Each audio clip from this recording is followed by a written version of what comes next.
Hello, everyone, and welcome to another special episode on this series for modern Iran. And today I'm following up from the stream I did earlier this week on the Memorial of Kings, the Safavid government manual.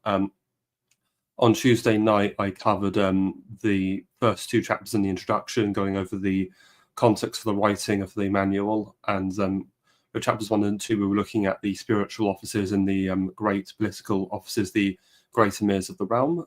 Today we'll be looking at the 3rd, 4th, and 5th chapters, which are on the Mukarrabs, the financial officers, and the officers for the capital of Isfahan. So without further ado, let's go to chapter 3. On the officers of the Mukarrabs having the title of Mukarrab al-Kakan or Mukarrab al-Hadrat. The chapter consists of two divisions, of which the first treats of the functions of the Mukarrabs who, on account of their special proximity to the throne and of their rank of service, are styled Mukarrab al-Kakan and are divided into two categories. The second division treats of the persons called Mukarrab al-Hadrat. So what the Mukarrabs are is essentially they are the lower officers in the court and government. They are largely staffed by either eunuchs or the gulams, who are the converts to Islam, usually Georgians or Armenians. Okay, so Division A, the Mukarrab al-Kakans. Category A, the Kavajasara, palace eunuchs, holders of offices. At first, in the time of the earlier Safavid monarchs, there was no white palace eunuchs, and consequently, whoever among the black eunuchs was the most clever and capable, and had the most merits in the king's service, was appointed senior eunuch of the exalted harem. This chief and lord commanded all the black eunuchs. The reports which the frontier emir sent to the Eshik Akashi Bashi, or those sent by the emir's resident at the court to the harem, were first handed to the Eshik Akashi Bashi of the honourable harem, who was a guardhouse of his own. This official passed them on to the chief of the harem eunuchs, and the latter presented them inside the harem to the king and brought back the reply. Then the Eshik Akashi Bashi summoned the emirs to the Keshik Khana and personally declared to them how the king had decided in reply to the reports. Another important palace eunuch who, in his dignity, rank, and esteem, was an equal to the chief of the harem was called the Sajib Jam of the royal treasury, and all the cash and other precious objects belonging to the treasury that were in the outer and inner part of the palace were entrusted to him. The keeper of the eye keys of the treasury was also a black eunuch, subordinate to the Sahib Jam of the treasury. All the lower staff of the treasury were under the orders of the treasurer and enjoyed great independence and esteem. In the time of the late Shah Abbas, 100 white Georgian gulams were castrated, and one of them, who was the most esteemed among them, was made their Uzbashi, or centurion. Another centurion was appointed over the black eunuchs, and to him was subordinated 100 black eunuchs. Until the time of Shah Sultan Hussein, the centurion of the white eunuchs was Ibrahim Akka, and the centurion of the black eunuchs, Ilyas Akka. Each had a house in the precincts of the harem, and lived with a proper pomp. As it appears from the register books, they themselves, with their respective subordinates, had definite titules and salaries. The post of Nizir and the directorship of the arsenal, which in the days of the earlier Safavids belonged to the Kizilbash Mukarrabs, in the days of Shah Suleiman and Shah Sultan Hussein, were transferred to the white eunuchs. For a period of time, Mahmud Akka was first director of the arsenal and the Nizir. After his death, the directorship of the arsenal passed to the white eunuch Ismail Akka, whereas the duties of Nizir returned to the Kizilbash. The post of master of the wardrobe was also held by important eunuchs. Personal attendance to the king and the holding of the towel sheath is a privilege of the master of the wardrobe. The gulams of the private household stand behind the king. They have a special tutor. The ordinary small gulams, so long as they had no beards, had a special tutor and a special teacher who educated them. When they became grown up and their beards appeared, they entered the Yuzda and were placed under the Kula Akasis. Category B comprises the Mukarrabs who are called Mukarrab al-Kakan, but are not eunuchs. This category consists of 8 paragraphs. The Mukarrab al-Kakan Hakim Bashi is the senior of all the doctors of the royal household, and being the companion of the king's general and private assemblies, he used to enjoy great love and affection. His business is to give medical care to the most sacred person of the king. May our souls be a redeeming sacrifice of his blessed name. Feeling the king's pulse in his exclusive prerogative, the salary, grants, and employment of the doctors are approved, reported, and signed by the Hakim Bashi, and the Grand Vizier and the Nazir of the workshops act in accordance with his indications. The chief chemist of the royal household is one of the Hakim Bashi's subordinates. The Hakim Bashi has the right to interdict medical practice, even to the doctors not belonging to his staff, if they do not possess due knowledge. If any one of the valis or beglabegis applies for the appointment of a doctor from the royal staff, or if a sipar salar or sardir on his nomination wants a doctor, the appointment of the doctors is made by the Hakim Bashi.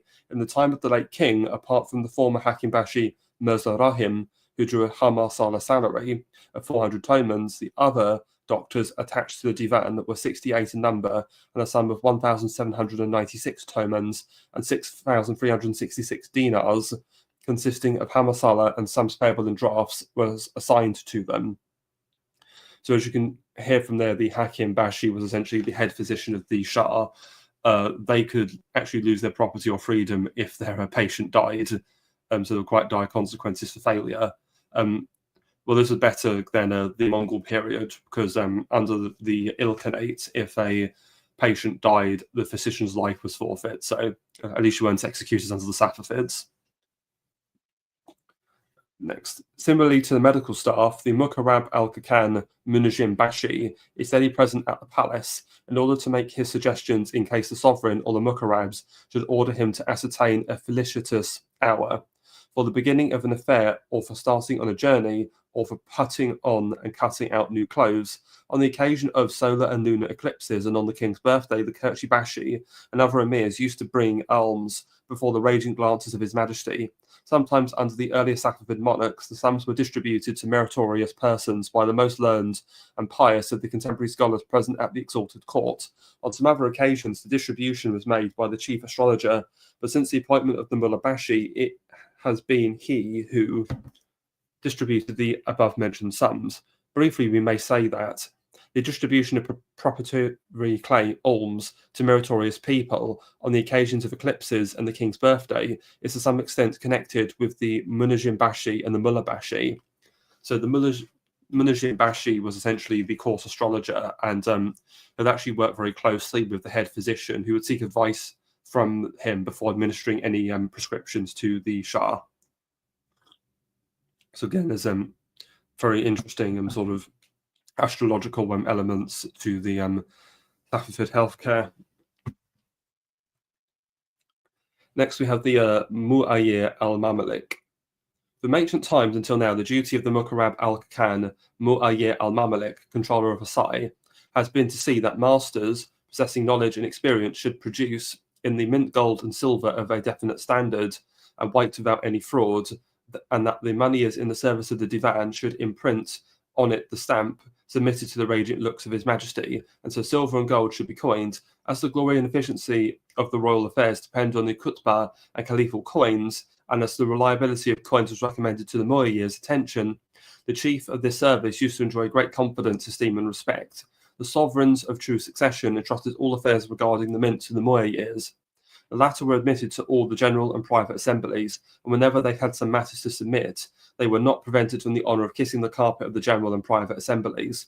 They presented their petitions orally, without any intermediary, and the former kings summoned the Mu'ayyirs whenever they wished the mint to execute some service or commission, even if someone else apart from the Mu'ayyir al-Mamalik acted as Darabi Bashi, master of the mint. The right of the Mu'ayyir to appoint and dismiss the Darabi Bashi and the Mushrif was considered as valid and dependable. The right to appoint, dismiss, punish, and call account the moneyers, engravers, coin experts, drawers of gold and silver thread, masters of the 9 shops mentioned below, and in general all the lower staff of the mint, belongs especially to the Mu'ayyir Bashi and the other emils not to interfere with it. 1. The foundry. The staff of this shop turn impure gold into pure and base silver, into pure by putting them into the crucibles. 2. In the shop of the Kurs Kubi, the genuine bullion is beaten in order to produce gold of necessary solidity.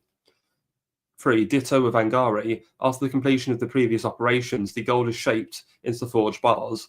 4. Ditto of Charkbashi. After the previous operation, gold and silver are drawn through a steel plate with holes. 5. Ditto of Katai, where gold and silver are cut from the production of coins. 6. Ditto of Kala Ku, where the pieces cut from the ingot are given the thickness of an abasi or of a pan shahi. 7. Ditto of Blanching, where the surface of money is made refulgent. 8. Ditto of Tashk Kuni, Sorting, where the Abasis which, judging by sight, are underweight are set aside and melted anew. 9. Ditto Sikakuni, where the master striking coins are every day engaged in this work.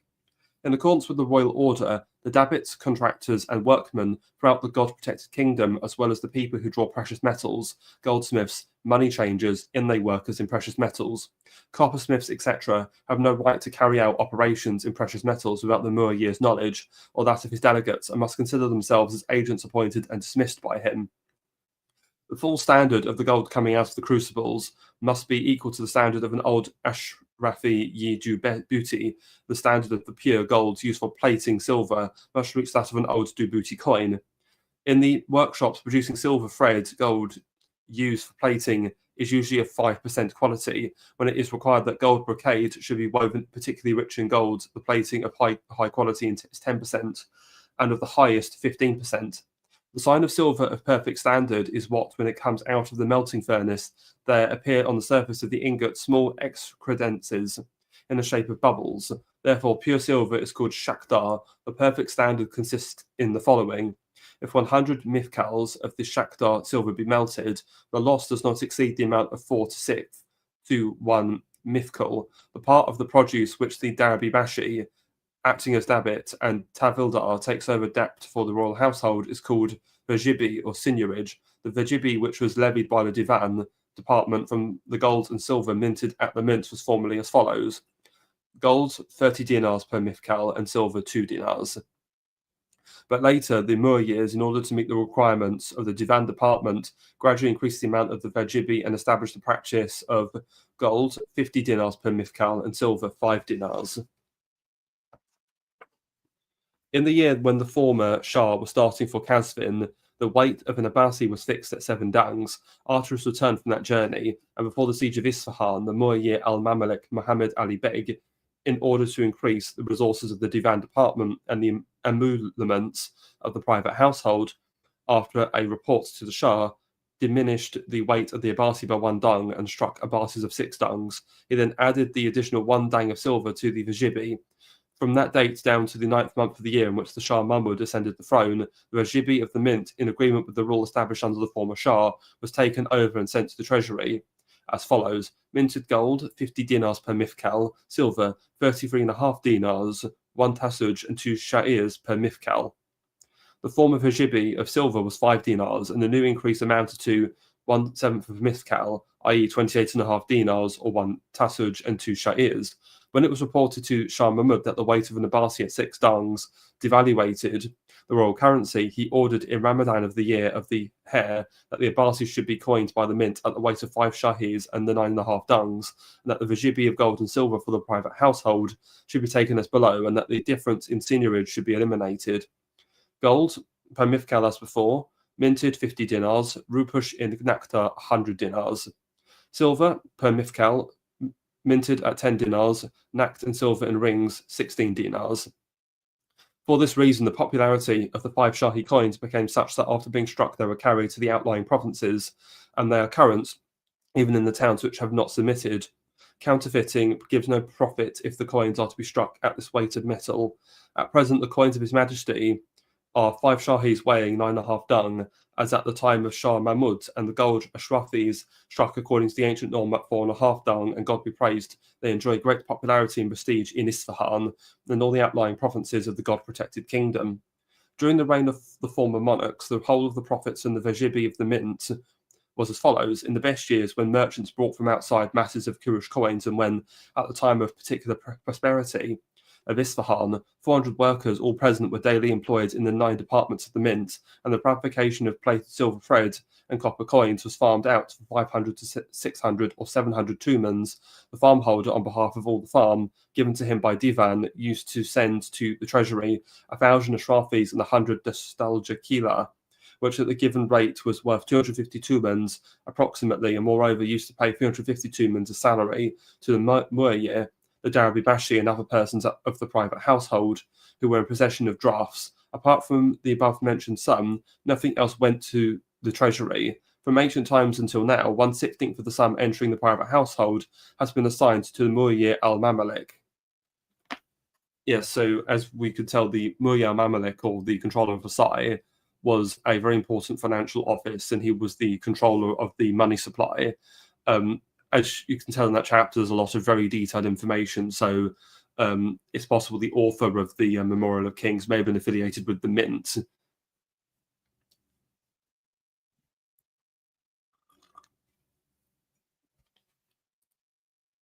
Comment from Douge.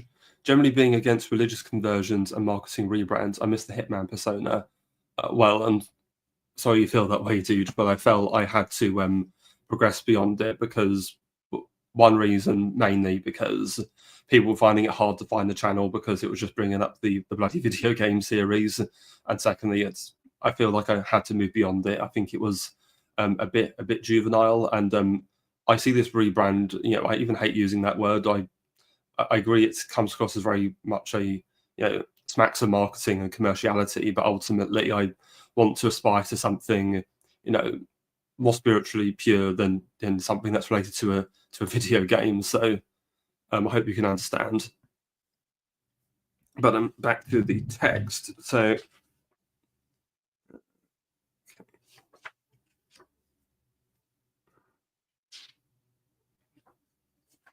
okay. So next we have the Munshi al-Mamalik.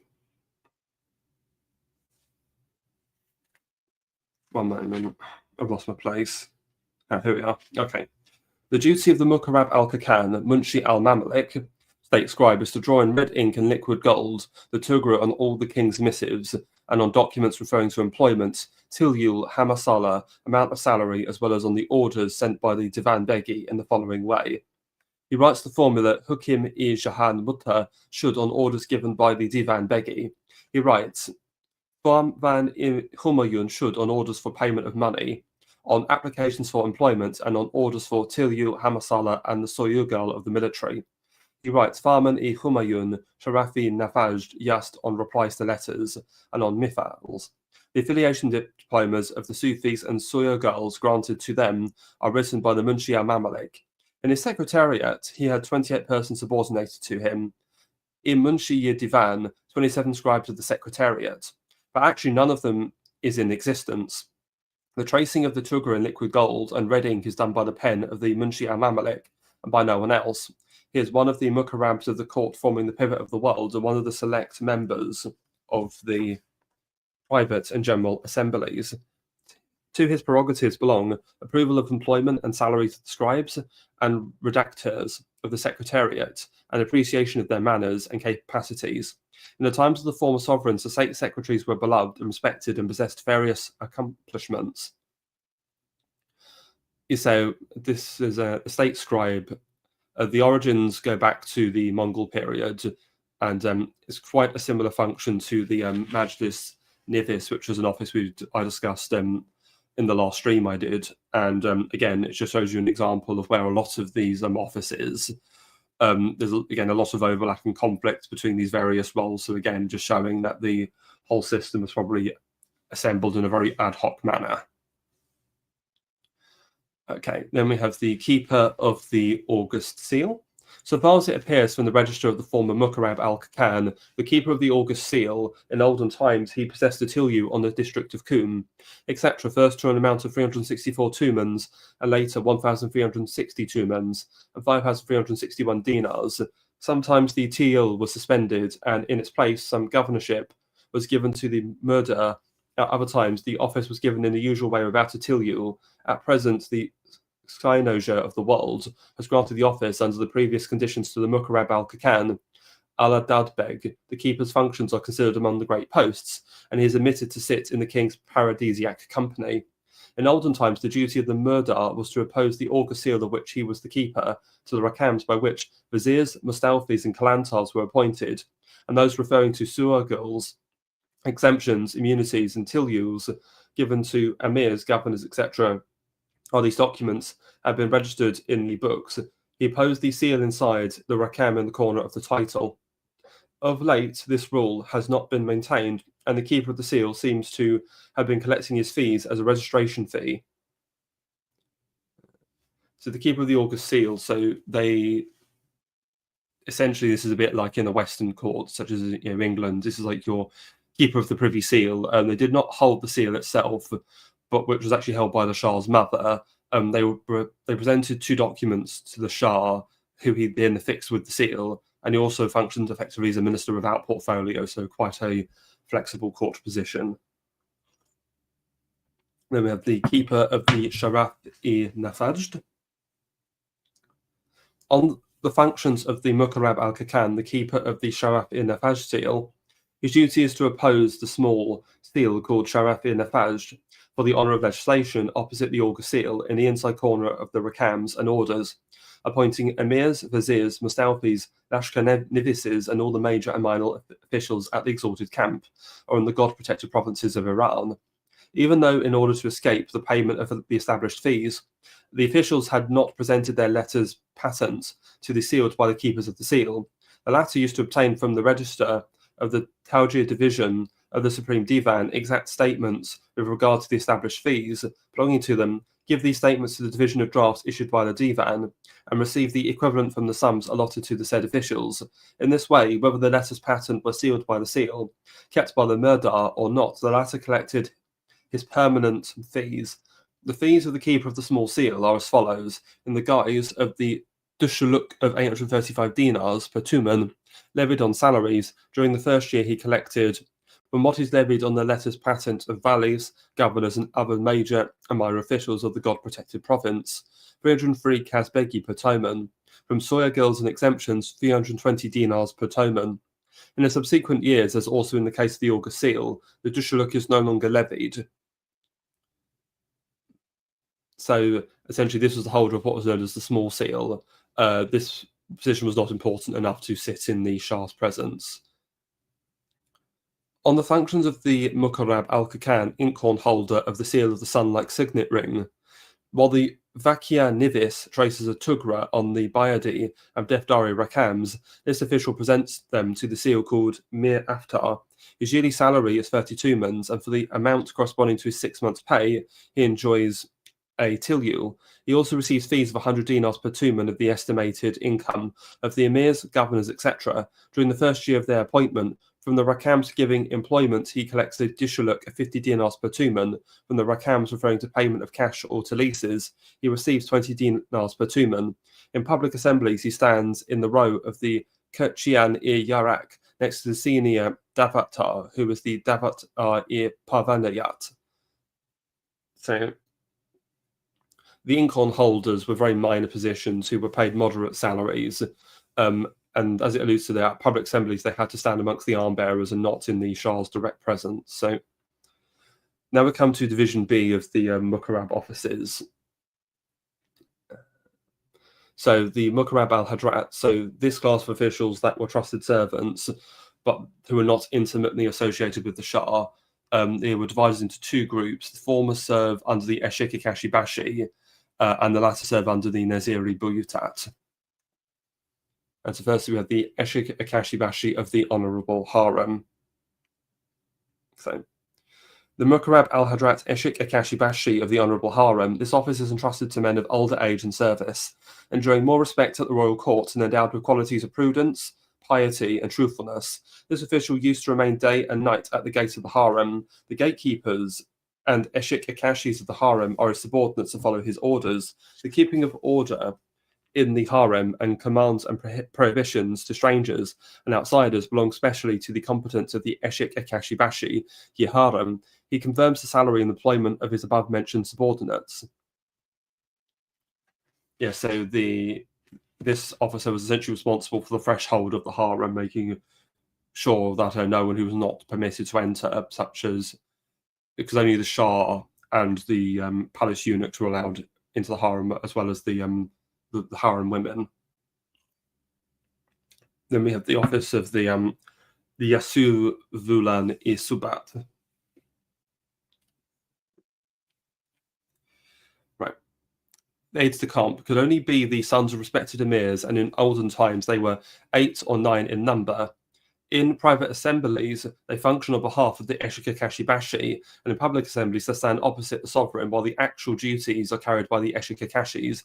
They're under the orders of the Eshik-Akashi Bashi of the Supreme Divan, who confirms their salary and employment. So as the name implies, they're aides de camp to the Eshikakashi Bashi. The Yasavul is an office of Mongol origin, and it means law or order. And usually they were the sons of nobles who are there to essentially learn court etiquette. So you can almost say they're a kind of high-born intern, if you like. Then we have the group of the Eshik Akashi Yir Majils, ushers of the assemblies. Consists of sons of emirs or of other respected gentlemen worthy to serve in the king's presence. They serve at public assemblies and are under the orders of the Eshik Akashi Bashi of the Divan, who confirms their salary and employment and gives them instructions as to what to do and what not to do.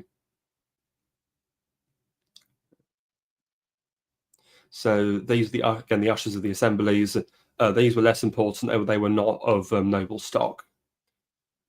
The Capuchis, gatekeepers. Among them, there are two appointed head gatekeepers, the Capuchi Bashi of the Divan and the Capuchi Bashi of the private apartments. Each has a large staff. The head gatekeeper of the Divan controls the Dulat Khana Yi Maidan, staterooms overlooking the square, the side adjoining the kitchen and the side of the four ponds, while the head gatekeeper of the Kalvat controls the private apartments. They and their staff are under the orders of the Eshkakashi Bashi of the Divan, who confirms their salary and employment and gives them instructions as to what to do and what not to do. Yeah, so with the gatekeepers, they're essentially highly ranked guards, which again are making sure that appropriate persons can only access these certain segments again of the palace, because there's the public and the private. Then we come to the Sahib Jams. Each Yasavil Isubat or Eshkakashi is styled Mukarab al-Hadrat. Category B refers to the Sahib Jamani, Buyatat, heads of services in the Buyatat, in the departments of the royal household, and has 18 paragraphs and 2 dapitas. First dapita on the functions of the Sahib Jams, heads of departments of the royal treasury and other Buyatat. Briefly, their business is as follows. Whatever the mushrifs may estimate as necessary for the year's expenditure of their workshops, both as regards cash and goods, is put down by the Sahib Jams in a specification or a report, which they bring to the Nazir of the Buyutat. After proper inquiry has been made and the deficit and surplus of everything has been ascertained, the Vizier of the Buyutat, on behalf of the Nazir, writes a report to the Grand Vizier, and in conformity with the Talika endorsed by the latter, the Sahib Jams of the workshops prepare receipts and receive sums due to them, so long as the receipts of the Sahib Jam have not received the signatures of the Vizier of the Buyutat and the Mustawfi of the Arbab Itahavil, as well as the seal of the Nazir, nothing is issued on their presentation.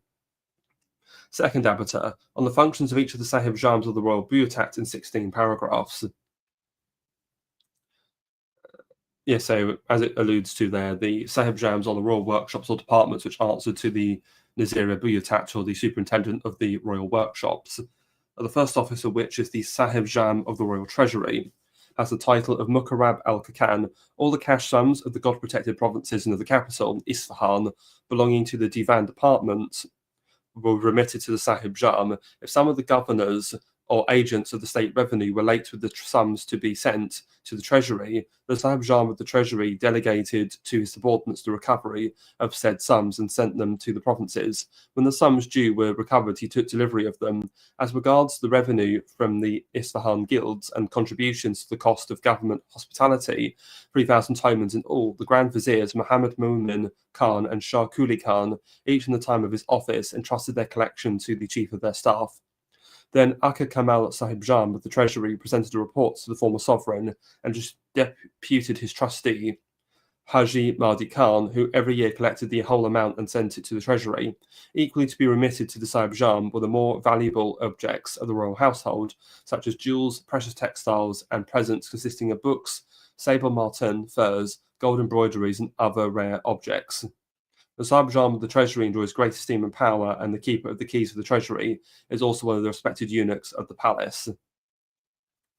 So this was a eunuch office, but it was a very high esteem. They kept the sums and objects that were remitted to the Treasury, but also acted for recovery of any objects that had to be remitted.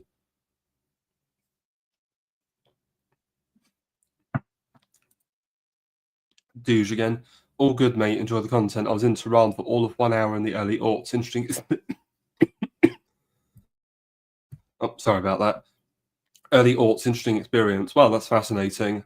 Yeah, it'd be interesting to go to Iran one day. Right. Okay, next we have the on the Jabba Khana arsenal. The Jabba Dar Bashi is one of the sahibs of the high rank. All the lower staff of the Jabba Khana is under his orders, and as senior officer of the department, he approves the salary and employment of each member of the staff.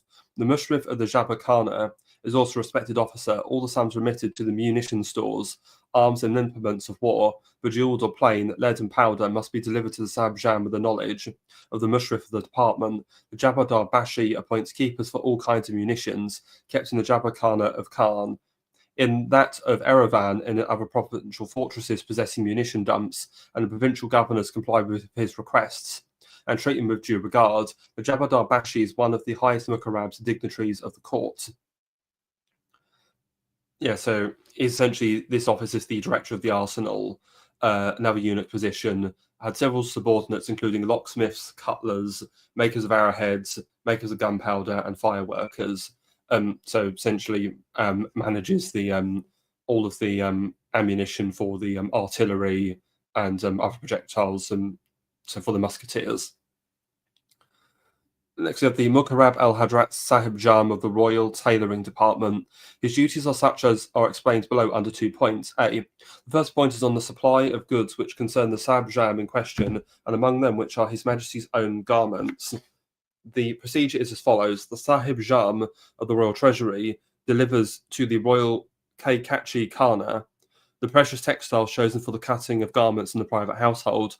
At the hour fixed by the chief astronomer, and reported by him to His Majesty, the head tailor, in the presence of a trustee of the Alijar Nazir of the Sahib Jam of the tailoring department and of the Mushrif, begins cutting. Finally, the clothes are sewn, and together with the unfinished clothes kept in the said department, are placed in the care of the above-mentioned Sahib Jam. The same applies to the textiles which are destined to be given as inams or as robes of honour, and to those acquired by purchase. The procedure of purchasing textiles in the said department is as follows. The Nazir convokes experts and with their help fixes the prices and has them seal the lists of prices. On the strength of this document, the purchase is registered. By this method, the prices of kashan, stuffs, etc. are established. A receipt is written and included in the list of goods to be sent to the capital, and the sum is credited to the viziers and governors. Precious stuffs, as occasion arises, are also placed in the care of the same department. The robes, which are tailored for the great emirs as precious kalats and have the significance of a kabbah that has been worn by the king, are also kept in this department. The same applies to the sable marten, furs, and to Londra. B. The second point is on the subordinates of the said Sahib Jam. Tailor, stocking maker, maker of trousers, sewer of Londra, ironer, cotton carder, cleaner, and hat maker. So this office essentially covered the clothing needs of the Shahs as well as the harem, and also loaned robes of honour to the nobility. The Sahib Jam of the Emir's tailoring department, his duties and the rules of his department are as follows. The robes of honour which are given to governors, viziers, kalantars, minbashis, and yuzbashis, as well as to other persons not having an amiral status, and which are tailored in Kashan and Isfahan, are deposited in the said department. If a kaba or an overcoat has been granted as a roll of honour, the rule is that whoever has heard the oral order from the king writes a petition to the Grand Vizier. After this petition has been endorsed by the Grand Vizier, subsequently to approval of the Nazir, the said garments are issued from the above-mentioned department. When it is intended to grant someone a coronet of honour, the latter is prepared in the said department out of gold braid on the gold lining, etc. Then it is taken delivery of by the said department and finally issued to the grantee. Yes, so this is a lesser office of the tailoring department. So they issue clothing of lesser value, such as coats and headwear. Then we have two other offices. The duties of the Farash Bashi and the Mash Aldar Bashi are resumed under 2 points. A. The objects in his care are carpets and rugs, felts, cushions and mattresses, tents with accessories, tallow burners, candlesticks, napkins of tambour work, wax, candles, melted tallow, soap, ropes, tape, flimsy felts of different colours, tapestry, woven carpet, brown, milac, mifkali, chintz, dalba, londra, or English cloth, copper basins, window paper, glue, paper lanterns, mushukdan, yurt hai chubi, felt hats on wooden frames, kajava, travelling boxes with their covers. B. The staff under the Farash Bashi tent makers, sewers of laundry, lamp lighters, candle lighters, farashes, box makers. So these officers are the intendants of the Shah's palace and camp, and they respectively, and the latter would also act as a carpet spreader and the pitcher of tents. Okay, then we have the Sahib Jam Mive Khana, etc. is in charge of products appearing to the fruitery department: melons, cucumbers, grapes, pomegranate juice, tamarind, greens, apricots, and any other fruits, as well as of vessels of gold, silver, and copper in the numbers required. The delivery of products is taken, as explained, under the Havish Khana. The expenditure, both fixed and additional, is also according to the rules of the Havish Khana. Yeah, so again, the officer responsible for the storing and preservation of fruits and vegetables. Then the Sahib Jam Ganat butchery department. Any sheep brought to the department must be slaughtered in the presence of the Nazir's delegate. Their meat, fat, tails, raw grease, heads, feet, liver, and skin are all taken delivery of and registered. Whenever there are no sheep in the department and they have been brought from the market, the purchase is made on the monthly price is fixed by the Sahib Nasak. The Mutazib al-Mamalik and the elders of the guild are certified by the Nazir's seal, lest the divan should sustain any loss. As regards lambs and whatever is necessary for the consumption of the private household and servants, the master of the butchers submits a list of prices for delivery by contract, so that the expenditure be made accordingly. So essentially like a royal butcher. The Sahib Jam-i Ardar Khana, Department of Refreshing Drinks, etc., in charge of decanters, drinking bowls made of gold or silver, etc., washing bowls, leather bottles, bags for carrying snow, utensils appertaining to ice doors and pails. It's also believed this officer would have also been responsible for wine and other intoxicants. Then, with the material in charge of the Sahib Jami Shutur Khan camel stables, consists of horse blankets, saddle cloths, bags, felt, halters, cords, etc. Once a year, the Nazir, jointly with the vizier of the Buyutat, considers the camels and gives his opinion on them. When a camel dies, it is written off from the Sahib Jam's register with a mention of its brand. The latter is impressed with a hot iron in the Nazir's presence. So again, essentially, this is the manager of the camel stables, which is for direct use by the court. The Sahib Jam of the coffee department has in his charge coffee pots of gold, silver, copper, coffee roasters, cups, and trays. Yeah, pretty based that the Safavids had a department for coffee. The inventory entrusted to the care of the keeper of the royal buildings consists of carpets, cushions, felts, jajims, curtains of niches. The beating and sweeping of carpets is the duty of the Saraydars. Yeah, so the keeper of the royal buildings, or the Tavildaran, were servants responsible for the furniture of the royal palace and all the furnishings within. The Sahib Jam of the Rikab Khana, master of the robes, keeps the linen of the royal bathhouse with its accessories, His Majesty's blankets, cushions, bolsters, and clothes, travelling bags made of calf skin, in which the servants' paraphernalia are packed on a journey, shoes, top boots, socks, prayer carpets, and their accessories.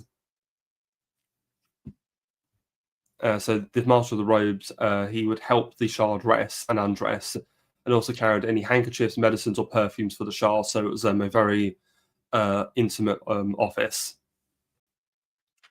The Sahib Jam of the lighting department and the music band keeps torch holders made of gold, silver, and copper, fat of sheep's tails, tallow, lamp oil, melted fat, wicks, large kettle drums, small kettle drums, long trumpets, straight trumpets, oboes, and accessories of the band. The staffs of the band and of the lighting department are under the Mash Eldar Bashi's orders, and Giddy received their salary on the basis of the roll, which has been sealed by the Nazir and approved by the Itamad al-Dawla's Rakam.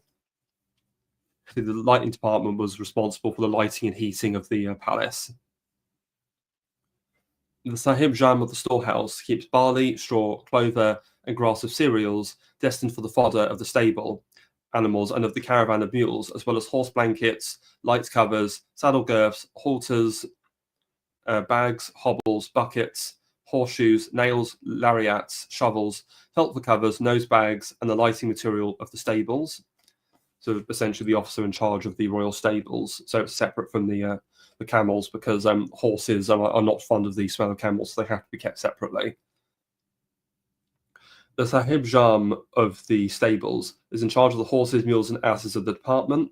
Sahib Jam of the King's Sharbat Khana is in charge of the belongings of the department, vessels of gold, silver, china, glazed ware, and copper, as well as crystal, sugar, candy sugar, and medicinal herbs, coffee, tobacco, glass, tops, tubes, and other accessories of hookahs, halila, myrobolam, umbilica officinalis, and other preserves, lemon juice, rosewater, spirits, pickles, perfumes. With regard to the allowance of the private household, royal attendants, mukarabs, and other staff entitled to daily rations, and the said Sahib Jam in his daily expenditure follows to the norm originally established.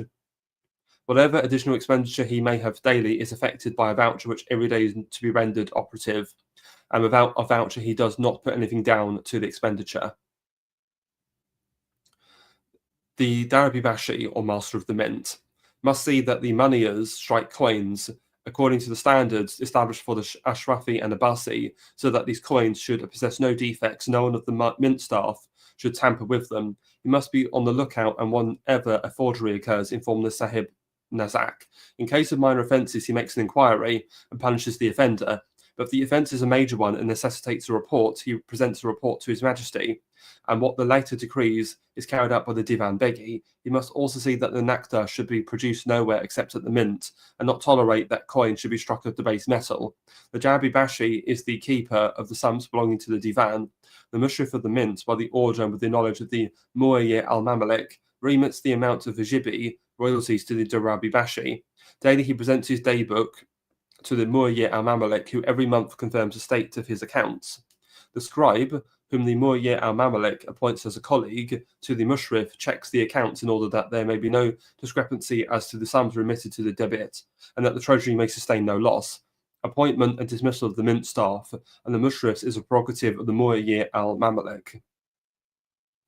So this is the office that would have acted under the Muayye al-Mamalik, the controller of Versailles. This is the proper master of the mints. And lastly, in this chapter, we have the duty of the Saraf Bashi of the royal treasury. When the Ashrafis and silver are brought to the treasury from the provinces or in the payment of taxes, the Sahib Jam of the treasury takes delivery of them, while the Saraf Bashi and the Sarafs, in the presence of the Sahib Jam, the Mushrif and the payer, or the latter's delegate, examine and sort the coins. They place them in bags which they seal and remit to the Sahib Jam. The money that may then be issued for any expenditure under orders, whether gold and silver coins prove to be false or of weak quality, and put aside and handed to the owner. So essentially he acts as a quality controller for the minting of coins. Right. We now come to chapter 4, or on the financial officers and secretaries. So this is the principal offices of the divan and bureaucracy itself. This chapter consists of two divisions. Division 1, on the functions of the vizier of the buyutat, the mustalfi of the keepers, and the mushrifs of the royal buyutat. It is subdivided into 3 paragraphs. So this is the staff that are under the Nazir-i-Buyutat that help manage the Hassa, or the Shah's royal household. The duty of the Ali Hadrat, Vizier of the Buyutat, is as follows. Whatever expenditure occurs in the workshops of the royal private household, the subordinates of the Nazir under the latter's instructions present to the Vizier daily, weekly, and monthly vouchers and day books relative to the said expenditure.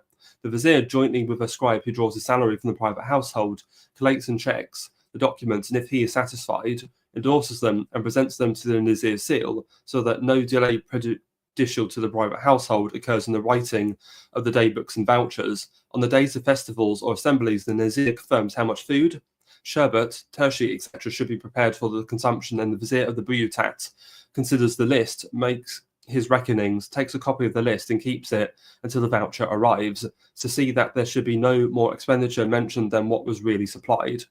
When some transaction takes place in the Buyutat, so long as the paper has not been endorsed by the said Vizier, the Nazir does not oppose a seal to it. Without the Vizier's presence, the Nazir does not revise the rolls of the lower staff, examines the camels, or fix the value of the textiles sent to the court. The price of the goods, textiles, etc. purchased in Isfahan for the Buyutat is fixed by the Nazir in the presence of the Vizier, of the Buyutat, and of the expert. Were the Nazir to associate someone else with the Vizier and the discharge of the latter's duties, this would be considered an abuse, violence, and encroachment.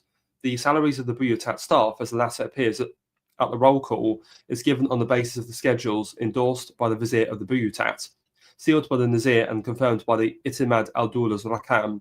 Those of the staff who happen to be on missions or on leave after their return receive the salary according to the statement, which, as usual, has passed through the three instances, namely Tajviz, Rakam, and Kat. So the Vizier e Buyutat, an office that's been mentioned a lot in the Memorial of Kings, they aided with the auditing of expenses of the royal household and served under the Nazir e Buyutat. The business of the Mustalfi of the keepers is to keep a clear register of any cash, gold, and silver objects set with gems, sable marten furs, textiles, garments, camels, horses, and goods which for some reason are entrusted to the Sahib Jams, so that the divan property should sustain no loss. Every month he collects the Mushrif's day books and in the form using the keeper's registers draws up an account to the Sahib Jams. Following the rules of accountancy, he ascertains the debit and credit and without the Nazir's seal does not legalize anyone's expenditure. So this office essentially manages the property of all the Buyutat or departments. Then we have the duty of the Mushrifs of the Royal Buyutat is to keep up to date the day books and vouchers of their respective workshops for any delay. And the preparation of the day books may cause great prejudice to the private household. If the Sahib Jams and the delegates fail to present the accounts of expenditure and vouchers to the Mushrifs, and the latter must inform the Nazir of the Buyutat and then appoint someone to bring the vouchers to them. Without a voucher, the Mushrifs must not, under any pretext, include in the day books any single dinar or any single mound of goods. The vouchers endorsed or sealed by a non-competent person must be sent back. So long as the Sahib Jam has still a credit of money or goods on his account, that sum or account must not be included in the next year's estimate. So they were overseers of each department and managed the accounts of that department. So essentially like a departmental accountant.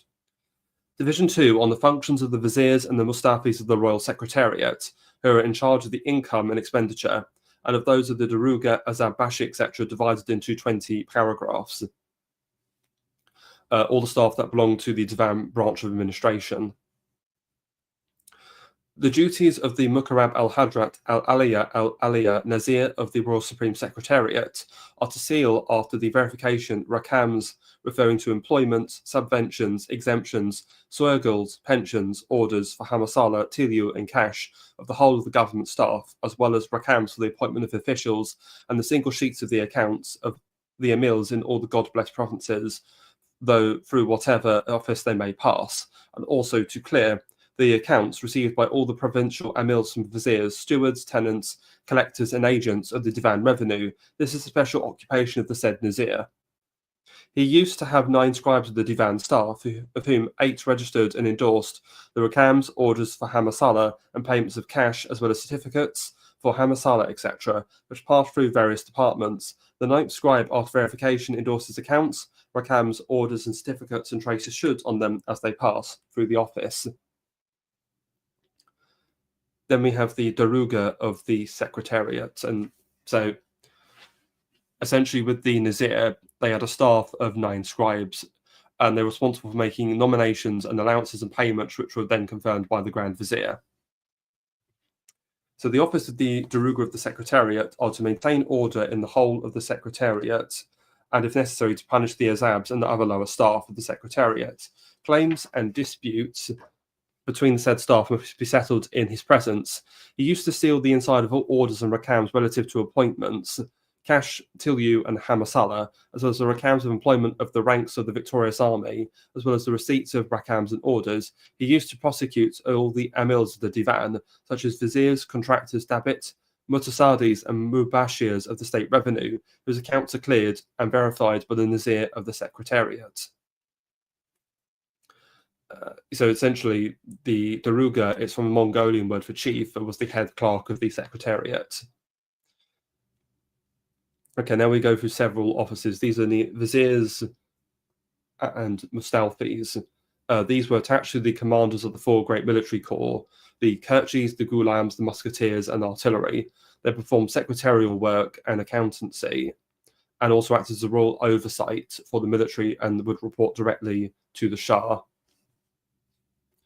The duty of the Vizier of the Kerchies Department is to seal the statements and certificates containing the presence of the Kerchies on duty and their service on campaigns, as well as the records which the Sipah Salars and Sardars used to issue with regard to the veterans of the staff. After the issue of the Rakam of the Grand Vizier and the approval of the Kerchi Bashi, an endorsement was made in the Kerchi Department that the order should become operative without hindrance. The Viziers also endorsed the rest of the statements of the said department regarding the Kerchis, Yuzbashi, Yasa Vulan, Ikur, etc., and kept of the rolls, certificates, and testimonials of employment of the Yuzbashis, Yasa Vulan, Ikur, Kerchian, Iraq, and young Kerchis. They wrote and addressed the accounts of employment, additional tilyos, and salary of the said staff. They sealed the inside of orders and accounts for salary, tilyu, hamasala, grants, money payable in drafts, as well as the inside of statements. On the roll call day of the Kerchis and the said Vizier, jointly with the Mustalfi of the department, read to the king and the Paradisiac Assembly the records, the amount of tilyu, salary, hamasala, and personal allowance of the staff mentioned. The Mustalfi of the Kerchis Department has 4 scribes from the Divan staff. His duty is duly to keep the files of the individual allowances of each man, the date of their rakam, of his appointment, the amount of salary, grants, tilyu, hamasala, claims, and absence from duty, official documents, certificates of presence and absence, certificates of dismissal and death, remain with the said Mustalfi. The scribes of the said department used to make the respective entries and duly communicate them to the scribes of the revenue department, in order that they should register for the divan the share of salary, due to the dismissed, the days of the absence, the supplement of joining a campaign, together with the hamasala and tilyu, which has been granted to the persons who have died. The preparation of statements concerning claims for cash, tilyus, and hamasala, the registration of orders and rakams for tilyu and salaries, either hamasala or payable in drafts, to the corps of Kerchis, as well as the rakams of their employment, was the duty of the scribes of the said department. After registration, the documents were presented for the endorsement and seal of the Mustalfi of the department. The duties of the Vizier of the Ghulams Department are as follows. The statements and certificates concerning the presence of the Ghulams on duty and their service on campaigns, as well as the records which was used by the Sipah Salars and Sardars with regard to the veterans, were confirmed by a Rakam of the Grand Vizier and approved by the Kula Akasi and then endorsed in the said department, in order that they should become operative without hindrance. The rest of the statements relative to the claims, hamasala, tilyu, and salary of the Yuzbashis, Ghulams, and Yasa Vulan Ikur, Ghulams and Jarchis armed with the Jaziri, etc., were also sealed by the Viziers of the Ghulams. The rolls, certificates, and records referring to the employment of the Yuzbashis, Yasa Vulan Ikur, and other younger Ghulams were kept by the said Viziers. They used to write and address the rakams relative to employment, additional tilyus, and salaries of the said corps.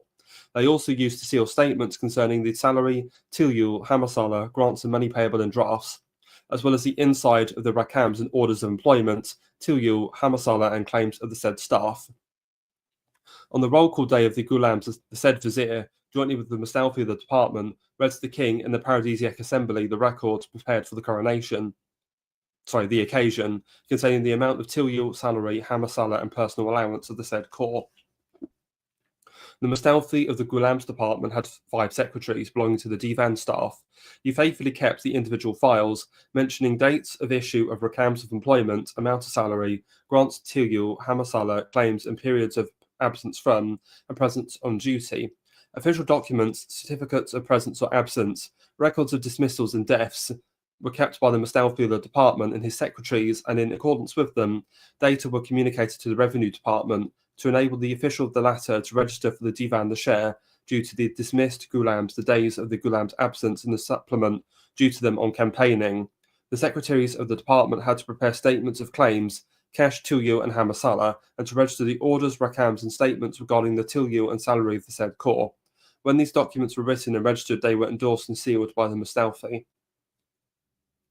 The duties of the Vizier of the Musketeers, Chifangchi, were as follows. When the statements and certificates regarding the presence of the Musketeers on duty, their service on campaigns were written, or when the records issued by the Sipah, Salars, and Sardars with regard to the veterans were drawn up, They were submitted to the Rakam of the Grand Vizier and the approval of the Tufangji Akashi, and then endorsed by the Vizier of the Musketeers Department, so that without hindrance they should become operative in the said department. The said Vizier was also endorsed the other statements of the said department regarding the musketeers, Uzbashis, Minbashis, Jarchis, etc. The roll certificates and records regarding the employment of the said Minbashis, Uzbashis, and Jarchis were kept by the said Vizier, who wrote and addressed the Rakams of employment, additional tilyus, and salary of the said corps. He also sealed the inside of Rakams and orders of employment and salary, as well as statements on salary, tilyu, hamasala, grants, and money payable in drafts. On the roll call day of the musketeers, the said Vizier, jointly with the Mustalfi of the department, read to the king in his paradisiac assembly the records containing mentions of the amount of tilyul, salary, hamasala, and personal allowance of the said staff. The Mustalfi of the Musketeers Department has 4 secretaries belonging to the Divan staff. His duty is to keep faithfully the files containing individual items, the date of issue of the Rakam of employment, amount of salary, grants, tilyul, hamasala, claims, and hamisha keshik. The Mustalfi and the secretaries kept the files, certificates of presence and absence, and records concerning dismissals and deaths in conformity with them, communicated data to the Revenue Department in order that a record should be kept for the divan of the share of salary due to be dismissed, and of the days of absence in the supplement on joining a campaign. The said scribes have to prepare statements for claims for cash, tilyul, and hamasala, and to register the orders, rakams, and statements regarding the salary, hamasala, money payable, and drafts, etc. of the said corps. These documents were written and registered, were endorsed and sealed by the said Mustalfi. The post of Mustalfi of the said department has always belonged to the Mustalfi of the Gulams department, and the 4 secretaries are employed simultaneously in the 2 departments. The duties of the Vizier of the Royal Tupkana Artillery are as follows. Whenever statements, certificates concerning the presence of the gunners on duty and their service on campaigns were prepared on records concerning the service on veterans were issued by the Siphar Salas and Sardars, they were submitted to the Grand Vizier's Rakam and the Tupshi Bashi's approval, and then the Vizier of the Tupkana endorsed them, in order that without hindrance they might become operative in the said department. The Vizier also endorsed other departmental statements relative to the gunners, Minbashis, Uzbashis, Jarchis, etc. He kept the rolls, certificates, and records concerning the employment of the Minbashis, Uzbashis, Jarchis, and other younger gunners. The Viziers used to write and address the Rakams of employment, additional tilyuls, and salary of the artillery corps, and to seal the inside of the Rakams and orders of employment, salary, and tilyul, as well as statements concerning salary, tilyul, hamasala, grants, and money payable in drafts. On the roll call day of the gunners, the said Vizier, jointly with the Mustalfi of the department, read to the king in his paradisiac assembly the records mentioning the amount of tilyul, salary, hamasala, and personal allowance of the said corps. The Mustalfi of the artillery department had under his orders 3 or 4 secretaries of the Divan staff. His duty is to keep the files containing the individual items, date of issue of the Rakams of employment, amount of salary, grants, tilyuls, hamasala, and claims relative to hamisha keshik. The files, certificates of presence and absence, and records concerning dismissals and deaths were kept by the said Mustalfi and the secretaries of the department, and in accordance with them, data were communicated to the Revenue Department in order that a record might be kept for the divan of the share of salary due to the dismissed of the days of absence and of the supplement of joining a campaign. The secretaries of the department had to write statements of claims for cash, tilyul, and hamasala, and to register the orders, rakams, and statements concerning tilyuls, salary, hamasala, in drafts, etc. of the said corps. These documents, when written and registered, were endorsed and sealed by the said Mustalfi. And that is the end of the Nazirs and Mustalfis of the 4 great military corps. Now we have 2 other officers, the Lashkar Nivis and the Sarkat Nivis of the Supreme Divan. The Lashkar Nivis of the Supreme Divan is the Vizier of the Department of the Akayan, falconers, ushers, and doorkeepers, both of the Divan and the Harem. He stamped with his seal statements of tilyu, hamasala, and grants of the above-mentioned staff, as well as the rakams and orders of salary, money payable in drafts, and hamasala of all the great emirs, beglabegis, governors, sultans, and khans, both resident at the court and on the frontiers, the rakams of appointment of the said persons, as well as of all the exalted emirs and mustalfis, officials and senior officers of higher and lower ranks, of secretaries of the Secretariat of State, viziers and mustalfis of the frontier provinces, doctors, astrologers, nazirs, and kalantars, rakams and orders concerning claims of money of the emirs, courtiers, Akayan, falconers, ushers, doorkeepers of the divan of the harem, the heads of departments, mushrifs, workmen of the royal buyutat, other than the gulams, and finally the rakams and orders of suyagal, exemptions, leases, pensions, and the rolls of the yasakis and levies. The Lashkar Nivis writes the rakams of employment of the said persons. Whenever a sitpur salar or a sardar sets out on a campaign, a deputy of the Lashkar Nivis is sent with him in order to keep a true register of presence and absence, of the royal personal appearance of the men, and of the amount of their salary, which register is forwarded to the exalted court. The Lashkar Nivis keeps the individual files of the emirs, governors, and sultans of the frontier provinces. On roll call days, the officials connected with the Department of Sarkat, jointly with the Sarkat Nivis, used to read and write muster records.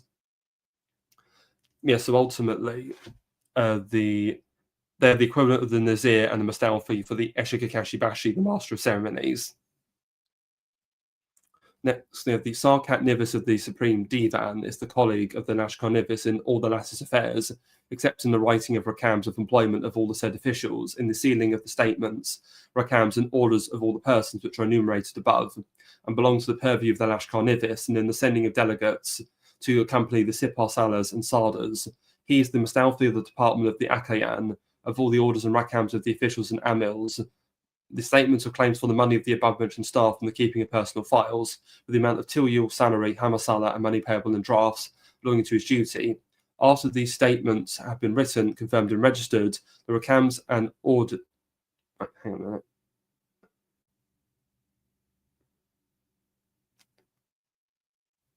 So I think I might have reread something here. One moment.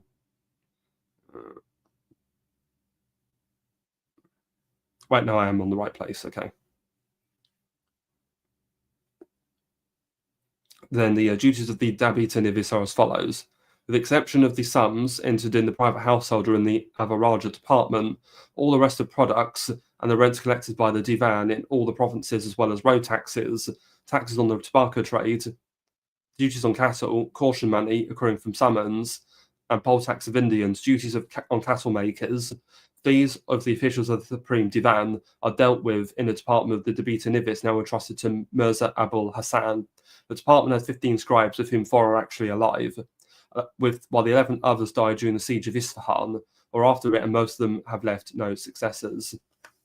So the office of the Dabita Nivis, they served under the Mustafa al-Mamalik as a collector of revenue.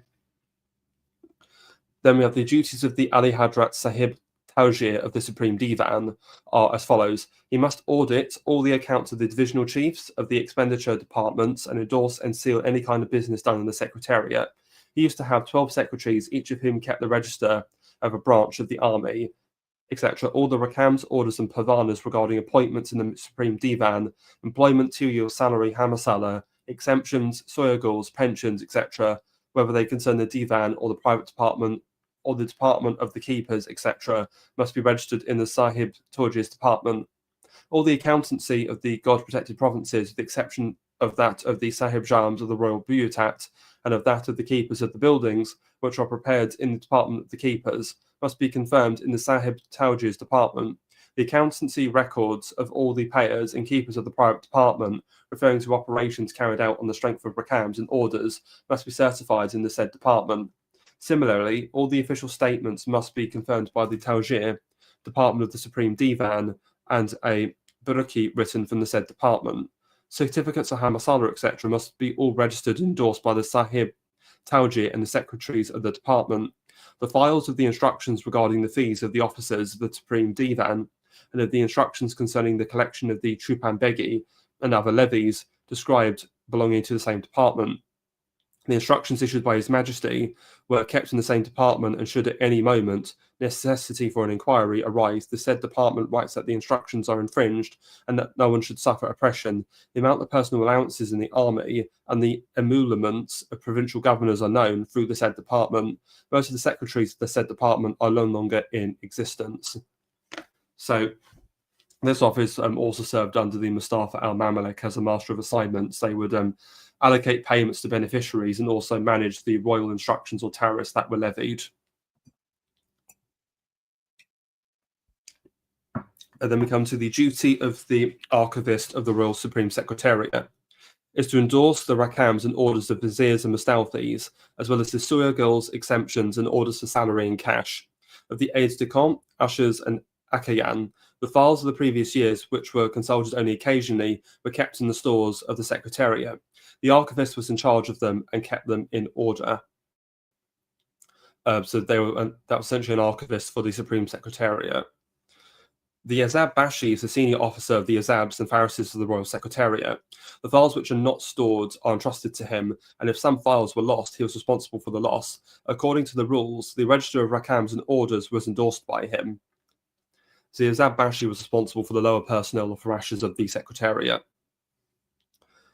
Then we come to the duties of the Dabi Dushuluk Vakil were as follows. When the rakams of salaries, etc., pass through the Royal Secretariat, he collects in cash the Dushuluk of the Vakil belonging to the Supreme Divan to the amount corresponding to the regulations and practice. He registers the cash money in his files for those who do not pay in cash. The sum is deducted from their credit, and towards the end of the year, the amount of their liabilities is fixed, and the sum received from the Secretariat and appropriated by the Dabit who pays it from any established purposes. The Dabit in his own hand makes a note inside the rakams that the Dushuluk has been collected. So essentially they were collector of fees for the Vakil I Divan. And lastly, for chapter 4, we have the duty of the Avaraja Nifises, or keepers of the Avaraja books. It's to inscribe names in the Kayfiyat I Haqa'iq I Daftari on the accountancy documents of the contractors, collectors, stewards, and other agents of the Divan revenue. They make endorsements, namely, they write on the expenditure vouchers the word deleted, and opposite single items, the word considered. The parvanas of Hamasala, Tilu, etc., are their contents schedules, have been approved by Rakam of the Grand Vizier, and by the Mustalfi al-Mamalik are taken over and addressed by the Avaraj Nifises. According to the regulations, they also perform the same formalities with the Rakams and Parvanas, which are issued on the basis of official drafts. To the following persons, to the emirs and viziers resident on the frontiers or in the provinces in whose care the collection of revenue has been placed, as well as to the governors, Kalantas, Mustalfis, Lashkar Nifises, Maliks, and Whitebeards of tribes, clans, Oimak, and other land divisions in their possession, whether the said persons be emirs resident at the royal court or on the frontiers of belonging to any other category or dignitaries, namely the Avarajanifices inscribe on the drafts of the said documents the formula written, and on the original rakams and parvanas addressed to the said persons the formula considered, and then register them. Consequently, they keep the files, write kalami on the drafts of the rakams and parvanas, and make entries in the registers in order that the document may become operative. Whenever an ikta or a soyagal or musamma miyat or exemptions or a subvention or parvanas referring to accounts are issued, they act in the same way. And that's the end of chapter 4, and then we come to the final chapter, chapter 5, or on the functions of each of the amils on the capital Isfahan. So the chapter contains 14 paragraphs. The duty of the vizier of the Faid Afar department is to administer estates and fields and to secure the prosperous states of gardens, rentable property, mills, and underground canals. The estimated amount of crops from the mahal, rentable property, and as well as some other revenue accruing from the endowments of the said department must be collected from peasants and tenants with the vizier's knowledge and under his seal, and employed by him for established purposes. The vizier must exert himself for the prosperity of the mahal and the increase of agriculture. The duties of the mustalfi of the endowments of the god-protected provinces are as follows. All the viziers, mustalfis, managers, mutavalis, and mubashirs of the endowments, both of the Kasa and of the Divan departments, must submit their accounts to the endowments office. The said mustalfi endorses the accounts, writes the words deleted on the expenditure documents, and to each one of the above-mentioned staff delivers a final discharge of accounts, as well as written instructions that they should operate accordingly when rakams and deftari mithals were issued. It was from the drafts compiled at the endowments office that the rakams were written by the secretaries and the mithals by the special scribes. After the daruga of the secretariat has sealed them, the said mustalfi used to seal and endorse them inside. So of these two offices, the vizier and the mustalfi of the Faid Afar department, this translates as the department marked with vestiges of abundance. They operated under the Sadra Casa, or the heart of the royal domain, and administered land and property under his purview. Then we come to the vizier.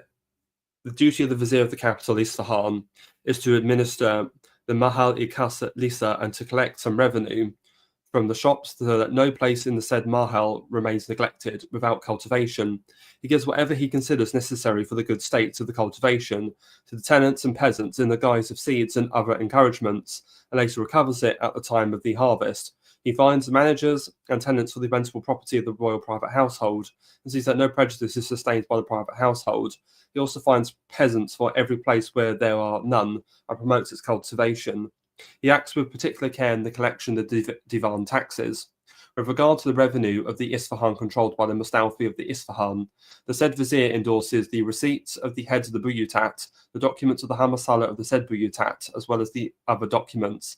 The Mustalfi keeps these documents, and on the strength of the Barats, sealed by the vizier, the Kalantar, and the Mustalfi, drafts are circulated and cashed. If somewhere, in view of some earthly or atmospheric calamity, or there is a call for a survey of the harvest, report is made to His Majesty or to the Grand Vizier, after which it is decreed that the viziers and amirs, jointly with the estimator of crops, the surveyor and experienced secretaries, go to the districts in question, examine the situation and fix the estimate. Then the customary akira, which is a share of the peasant, is deducted. The remainder is taken over on behalf of the divan, entrusted to the care of the peasants and stored in the mahal. Then the keeper is appointed and the amount is placed at the disposal of the officials operating with divan drafts. The said divan's duty is to gather peasants to increase cultivation, to repair buildings, underground canals, shops and houses, Kalisa lands to protect the peasants against violence and oppression from any side, and to appoint petty chiefs with the knowledge of the Kalantar. The vizier of Isfahan spent the collected money on the urgent needs of the divan. At the end of the year, with documents in hand, he presented the accounts to the Rakam of the Grand Vizier. On this basis, the Mustalfi examined and checked his accountancy documents and fixed his credit or deficit after the Grand Vizier had issued his Rakam. A record of the operations of the Vizier of Isfahan was sent to the Mustalfi of the private household, who carried out any deductions, indicated the remarks on the accountancy. Several divan officials used to be appointed to be under the said Vizier and to remind him official assistance. So long as the record on the survey of the Mahal has not been approved by the Grand Vizier's Rakam, it has no legal force and no action on it is taken at the offices. When the district is surveyed, a trustworthy person is appointed from the Supreme Divan in order that the amirs and other officers may carry out their survey in the presence. So the Vizier of the capital collected taxes and distributed these to the Divan. We've got a comment from member Rong Tao Wu. Great work, Bede. I was just reading Gobanu on Thursday. I came across what he mentioned as the belief of the Iranian peasantry as having retained to a great extent to Zoroastrian Islamic synthesis. That's interesting, Rong Tao Wu. I've never gotten around to reading Gobanu. So I may be interested because I know that in the mid-19th century he was appointed to the French delegation at the Qajar court. So yeah, there may be more reason to look into him as part of this series on modern Iran. Thank you for your comment. Okay, then we have the Vizier and Mustalfi of the Intercali departments. The duty of the Vizier of the Intercali department is to administer the estates and fields and to keep up gardens, rentable property, mills, and underground canals. The estimated sums from the crops at every place are collected from the peasants and tenants with the knowledge of and under the seal of the said vizier. Whenever a place is neglected and left without cultivation, wherever is necessary for keeping the fields in good form is advanced to the peasants and the revenue of the department in the form of seed, encouragements and subventions to agriculture, and then recovered at harvest time. The vizier finds managers and tenants for rentable property and does not let the private household suffer any prejudice. He finds peasants for the places where there are none and promotes the cultivation thereof. If at harvest time, in view of some terrestrial or atmospheric calamity, or it becomes necessary to inspect a district, the matter is reported to His Majesty or to the Grand Vizier. Hang on, I think I've already read this section.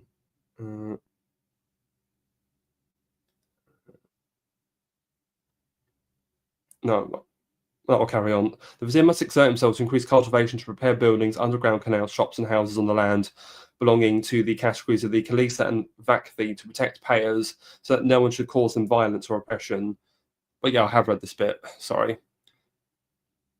Okay. So then we come to right. Here's the next proper section.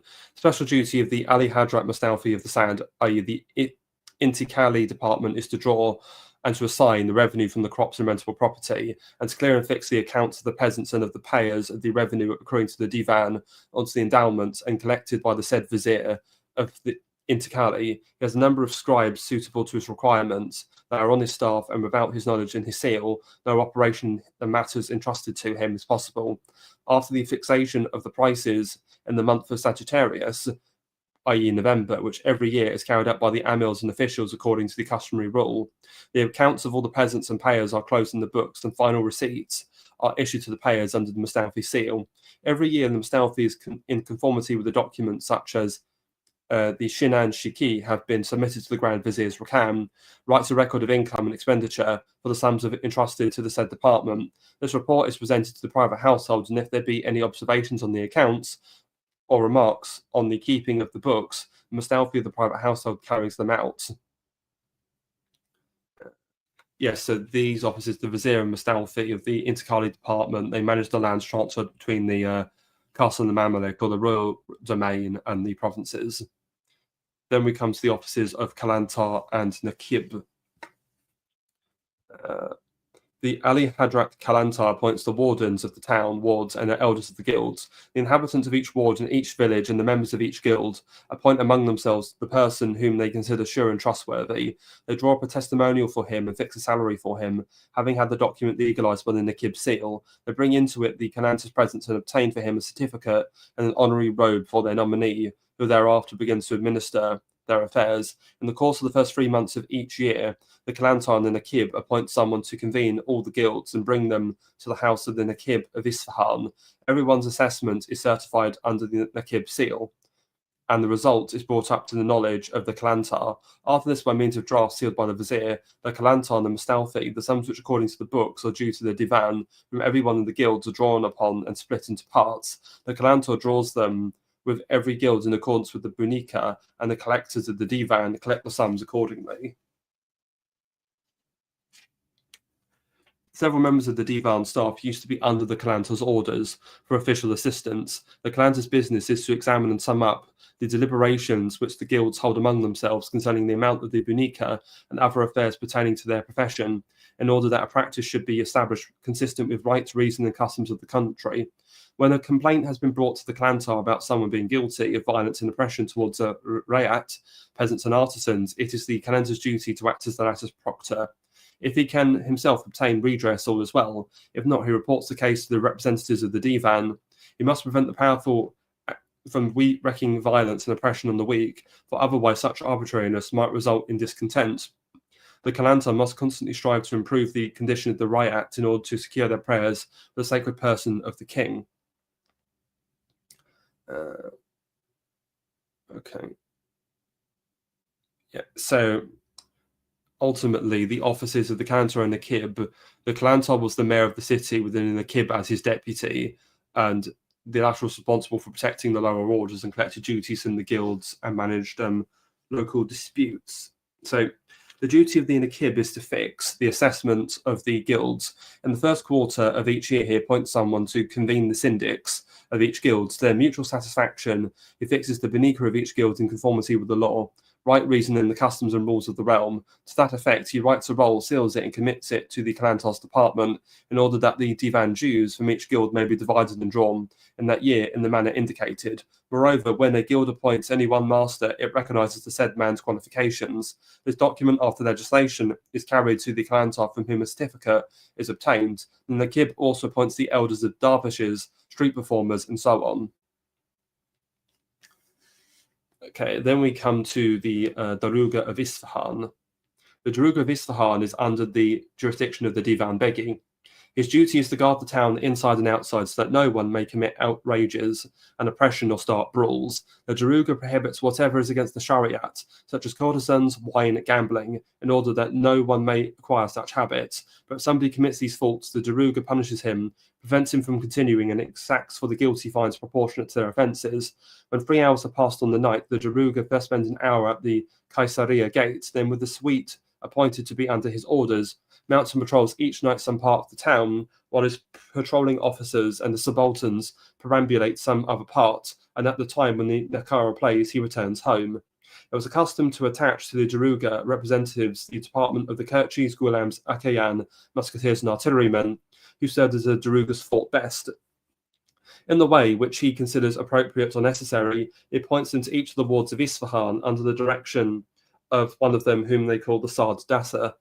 Day and nights they remain in that ward and guard it and watch over it, in order that no one should commit any act or oppression or any outrage or anything contrary to the Shariat. They report to the Daruga whatever happens in the ward, and the Daruga investigates and establishes the facts and calls the guilty to account. Every night that said staff patrol their ward. The rule was such that in smaller litigations up to the sum of 5 and even 12 tumans, over in town or in the villages, the Daruga was responsible for the summonses, while the Divan Begi sent summonses for higher sums. The general regulation between the Divan Begi and the Daruga is such that the Divan Begi may intervene in whatever the latter may do, but after the matter has reached the Divan Begi, the Daruga has no more say in the matter. The patrolling officer, technically called the Mir Shab, Prince of the Night, is under the Daruga. He too, with his staff, patrols the wards at night, and if a theft occurs at night, the Mir Shab reports it in the morning to the Daruga. Whenever a theft has taken place and the Mir Shab has recovered the property, he levies 2/6 of it, which according to the custom is his right. The rest of the property, namely 4/6 of it, must be returned by him to the owner, with the knowledge of the Divan Begi and the Daruga. Should he not succeed in catching the thief, he asks for a delay, and if after that he has not got hold of the offender, he pays a compensation for the stolen goods from his own property. So essentially, the Daruga was like a chief of police. He was subordinate to the Divan Begi, and was traditionally this office was actually given to a Georgian prince in the later Safavid period. Then we have the duties of the Ali Hadrat Mutasib al-Mamalik. Every month, the Sahib Nazak obtains from the elders of each guild an undertaking concerning the prices of goods in which they deal. Having satisfied himself as to the accuracy of the document, he seals it and hands it to the Mutasib al-Mamalik. The latter must confirm every point of it and send it to the Nazir of the Buyutat. The latter too considers it, and if he feels satisfied, seals it and passes it on to the heads of the departments, in order that, in accordance with it, the mushrifs may draw upon the documents for the goods to be bought. As regards the prices of the goods sold by the traders to the inhabitants of the town, if any of the professional merchants alludes to the Mutasib's regulations, the latter makes him that he may serve as an example to others. The Mutasib al-Mamalik appoints deputies in everywhere in the God-protected provinces. In every place, the traders, month by month, sell goods to the people in accordance with the deputy's certificate of prices, so that tranquility may reign among the peasants and the inhabitants and residents of towns, and that the latter may pray for the most sacred person of the king. So the Mutasib was somebody who regulated the market prices and punished uncorrupt and dishonest merchants. Incredibly based position, and something we should have in modern times, because the merchants have to be brought to heel. The duty of the Mirab of the capital, Isfahan, is to appoint the supervisors of the irrigation canals, to clean the canals and rills, to conduct the surplus water of the Zayandarud River to the whole of the district of Isfahan, irrigated from the river according to the rights of each place. He must see that the peasants of any place do not trespass on those of another district with regard to the shares of water. He must prevent the powerful from trespassing on the weak with regard to the shares of water. Wherever discussions and quarrels arise between the landowners and the peasants of a district with regard to the shares of water, the investigation and settlement of cases belong to the Mirab's competence. In every case, he must carry out the decisions with the confirmation and approval of the vizier, the Kalantar, and the Mustalfi. So the Mirab was a highly paid official, and they had a salary of 4,000 tomans, so very wealthily paid for their job. We then come to the duty of the Ali Hadrat Mustalfi of the Faid Afar department is to keep the register of revenue and expenditure of the Mahal of Isfahan, gardens, mills, rentable property, and whatsoever belongs to the said department. He keeps the documents referring to revenue and expenditure. Endorsed by the vizier of the said department, he pens He pens contracts and drafts. He examines the amounts of the peasants, tenants, and other payers of maliyat of the said department and issues them final receipts under his seal.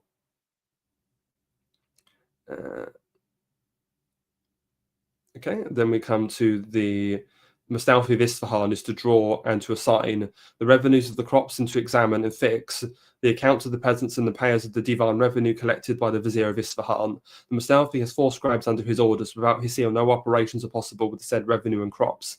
Every year, in conformity with the regulations and customs, the amils and deputies fix the current prices for the month of Sagittarius, i.e. November, after which the accounts for all the peasants and payers are closed in the books, and a receipt of final settlement is given to the payers under Mustafi's signature.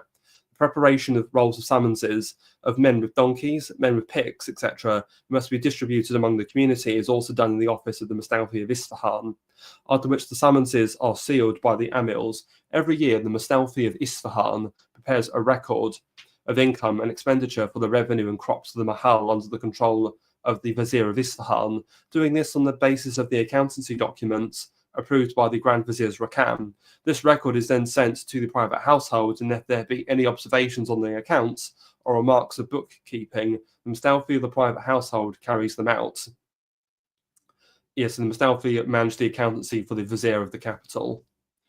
Then we come to the duty of the crop estimator of Isfahan is as follows. Every year when it has been decreed that the crops of the district of Isfahan are to be examined, whether in view of the collection of the quarter prescribed by the regulations or in the view of the fact that they are of the category to be surveyed or on account of some earthly or atmospheric calamity, the Raya, jointly with the amils and officials appointed for the survey, sets out for the countryside. In the presence of the amils and officials, he takes samples of the crop, which are then weighed on that basis. The amils estimate the total harvest and the part belonging to the peasants and other taxpayers.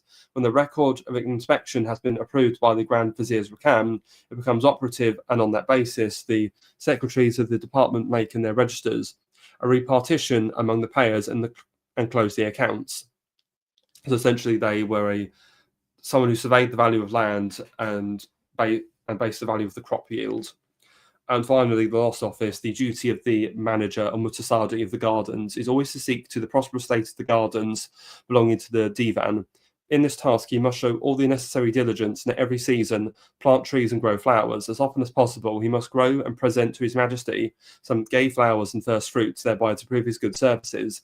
If a gardener on duty commits a fault, he punishes and dismisses him, reporting the matter to the Nazir of the Buyutat, and appoints a new candidate. So as long as the manager has not approved the services of his subordinate, no fee or keep is given to a gardener or to a donkey driver employed in the gardens. Every season, the manager must send to the assemblies of Guft Tafa Hayigul.